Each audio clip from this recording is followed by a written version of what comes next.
What is going on, my beautiful people? Today I got a bit of a different style of video that you have not seen yet on this channel. And well, it involves these little guys right here. And what these are these are some hillbilly figurines that I have actually carved. And yeah, this one right here, the lumberjack's my favorite. As you can see, he has a cool little axe. I really like the way this guy turned out. And I actually made a German Shepherd right here because I love German Shepherds. Hence the American flag German Shepherd shirt. But real quick, before we get into this, I'm going to try to make a Santa or a snowman in this video. I'm still a little bit undecided on which one I want to do. But before we get into that, I'm going to just go into my whittling kit. So right off the bat, this right here is my whittling kit. So first off, you're going to need basswood. It doesn't really have to be basswood. You could go cut a branch off of a tree, like a pine tree. But really what you want is you want some soft wood. You want wood that isn't very tough to cut through, that's not very grainy. Just some nice soft wood that a knife will be able to go through really quick and easily. I mean, as you can see here, I mean, just this knife cuts through this basswood pretty easily and makes nice shavings. So you just want to be able to cut through that wood without constantly like hurting yourself for forcing the knife through there, because that's how you're going to lead to cutting yourself and stuff like that. Next up is you really want some sharp knives. This right here is a flex cut beginner knife set. It came with 2 style blades. This is a detailing knife, and then this is kind of a sheep head knife. They're both detailing knives, and they allow you to make the more finer cuts, the more intricate cuts in here, like shaving up for the mustache or getting in here to shave out the nose. That's what these kind of knives are for. They allow you to make those smaller, more detailed cuts to kind of elaborate or enhance your facial expressions. Next up, it came with 2 palm tools. This is a V-tool, and what V-tools are used for are they are actually how these like straight lines that are symmetrical. This is a good tool to make those. You just kind of push down, and as you push, it makes that V come out. Next up, I have a Mora number 5, and as you have mentioned, I love Mora knives, and this knife is no different. It's got a really nice point, and that's what I'll use a lot of the time to pick out if there's any fibers or anything in some of the more difficult areas to get into. I'll use this because it's a little longer and thinner, and I have a little bit more control because I can get 2 fingers on there. And then next up, I have another beaver tail knife. This one just came off of Amazon, and I got it when I was first starting out. It's a good knife. It's a good beginner knife. It doesn't stay sharp for very long, and I'm not really sure of the branding on it. I love the grip on it. The handle's really nice. The blade is thick for my liking, especially when you compare it to the flex cut blade. Another thing I have in here is I have a brush. And the reason I have this brush is because if you're getting fibers from your cuts, a brush like this can help you to knock those out, as well as sandpaper. But sometimes it's hard to get sandpaper in some of those nooks and crannies, and so a brush with some really taut bristles really helps in knocking some of that out. And then another thing that I use is a simple wood carving toolkit. This one is by Milk. It's a 12-piece set. It's got a little sharpening stone, and it has just a bunch of different tools, V-tools, some U-tools, some chisels, some finer cutting things, some little finer cutting like scalpel-esque looking blades. And I also have a tape measure for measuring stuff out, and I have some thumb guards or finger guards for protecting my fingers. I need to get a glove, a little like chainmail glove or a whittler glove, because you will cut your fingers whittling if you're not careful.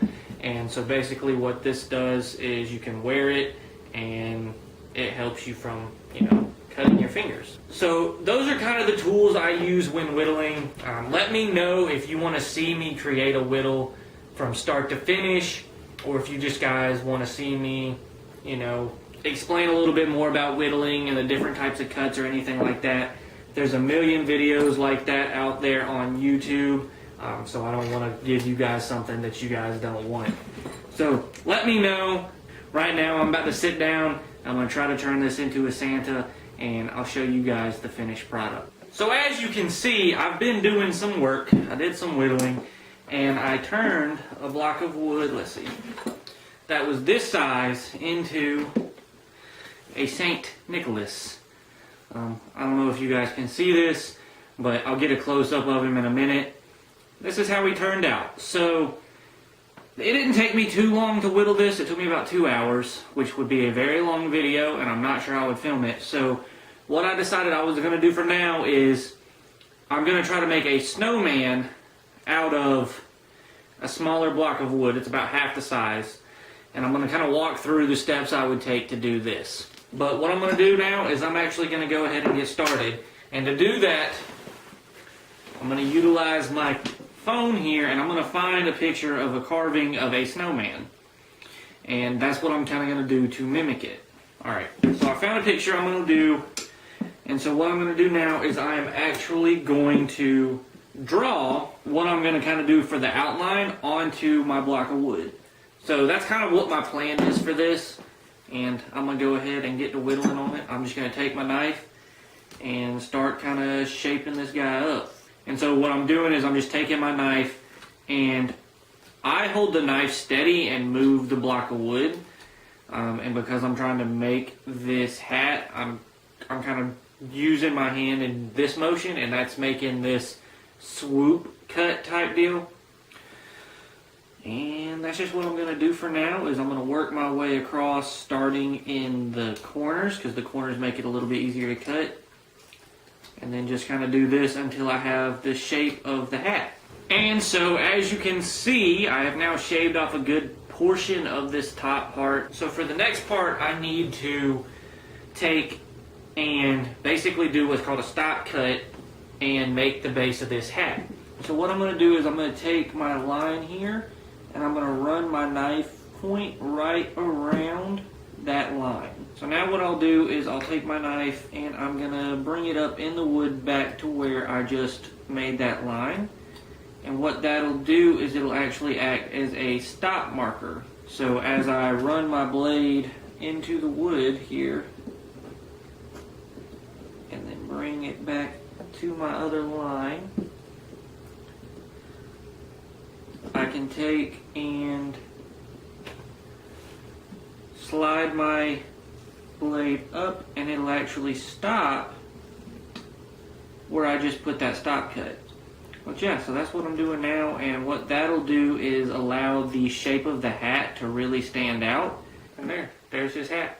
So now what I'll do is I'll start to shape the top portion of his head and body, and I'm going to do that by doing that same like swoop cut, just to try to give his head a little bit more of a curve to it. So now I'm going to flip it over and work on taking out some of the center portion here. And so as you can see, he's starting to shake a little bit more shape with a few little V-cuts.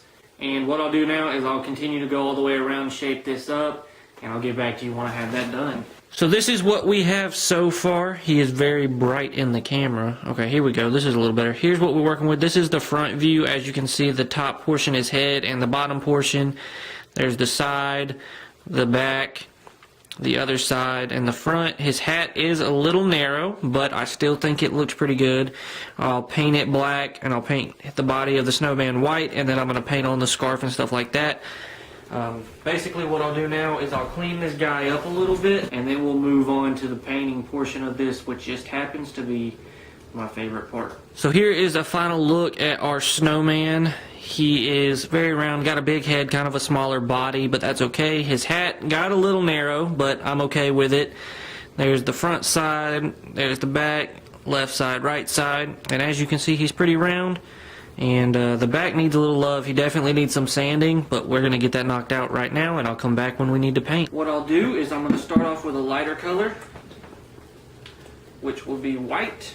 And we're going to go ahead and get the body painted here. We'll let this white dry. While we're letting that white dry, we'll go ahead and paint his hat black. Alright. So as you can see, I have now given our little man here a nice little scarf. While we wait for that to go on and dry, what I'll do is I'll go ahead and give him some buttons. Alright, so now what I got to do is I got to wait for this scarf and these buttons to go ahead and dry, and then I will get back to it and paint the face on here. And there we have it, ladies and gentlemen.